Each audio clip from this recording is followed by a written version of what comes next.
Saviez-vous que chaque premier ministre israélien ont changé leur nom d'origine? Par exemple, David Ben Gourion, d'origine polonaise et ancien premier ministre israélien entre 1955 et 1963, son nom d'origine est Grun. Il l'a modifié pour le rendre plus conforme à l'identité juive et moyen-orientale. Et savez-vous quel est le vrai nom de Netanyahou? Ce n'est pas Netanyahou, mais Mileïkovski, petit-fils de Nathan Mileïkovski, qui était un rabbin et un militant politique sioniste. Comme lui, de nombreux Israéliens sont des Juifs européens. Ils ne sont pas originaires de Palestine, mais cherchent à renforcer leurs liens avec la région en modifiant leur nom. Un autre exemple est Moshe Sharet, ancien Premier ministre d'Israël entre 1954 à 1955, dont le nom d'origine est Chertok. Levi Eshkol, d'origine ukrainienne, qui a opéré entre 1963 à 1969, avait comme nom d'origine Shkolnik, il a également changé son nom.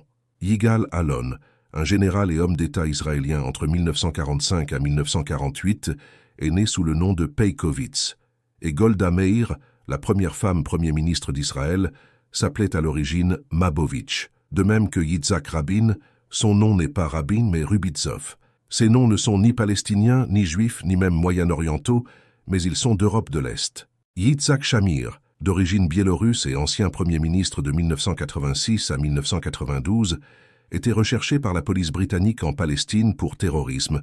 Son nom était Yezernitsky. Et Benjamin Netanyahou, comme mentionné précédemment, est né Mileïkovski, ou plus précisément Malikovski. Ariel Sharon, surnommé le Boucher, qui après avoir été dans le coma durant 8 ans, est décédé sans avoir eu à répondre devant la justice de son rôle dans les massacres de centaines, voire de milliers de civils, était d'origine polonaise et biélorusse. Son vrai nom était Scheinerman. Et Yair Lapid, Premier ministre d'Israël en 2022, dont le nom d'origine est Lampel, a également modifié son nom. Il est probable que beaucoup d'entre vous n'étaient pas au courant de ces informations. Il est garanti que, peu importe votre niveau de connaissance sur les sionistes, il y aura toujours de nouvelles découvertes à leur sujet. Par exemple, la manière dont certains individus pourraient mentir ou manipuler pour s'emparer d'une terre. Ils utiliseront tous les moyens possibles pour convaincre autrui qu'ils appartiennent à la région. En observant ces personnes, on peut constater qu'elles semblent différentes des habitants indigènes de la région. En effet, bien que diverses personnes vivent au Levant, y compris des individus roux ou à la peau claire, les gouvernements israéliens ont souvent été dirigés par des Ashkénazes, qui ne sont pas originaires de cette région. Ces Juifs d'Europe de l'Est ne sont pas sémites. Ils ont adopté une religion du Moyen-Orient, ce qui ne signifie pas qu'ils sont les descendants directs des Hébreux qui vivaient là il y a 3000 ans.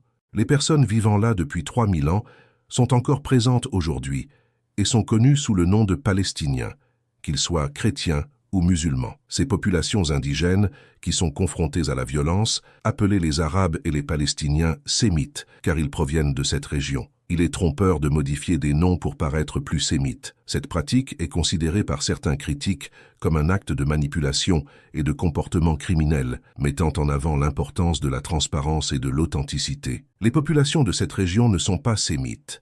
Par conséquent, les Israéliens ne le sont pas non plus. Ils sont accusés de commettre des violences contre de véritables sémites, tout en qualifiant ces derniers d'antisémites. Il s'agit d'une fraude. Ils vont jusqu'à changer leur nom pour sembler plus sémites, illustrant ainsi l'étendue de cette fraude et de ce comportement criminel. C'est une situation regrettable. Et vous, qu'en pensez-vous? Partagez-nous vos avis en commentaire tout en étant respectueux.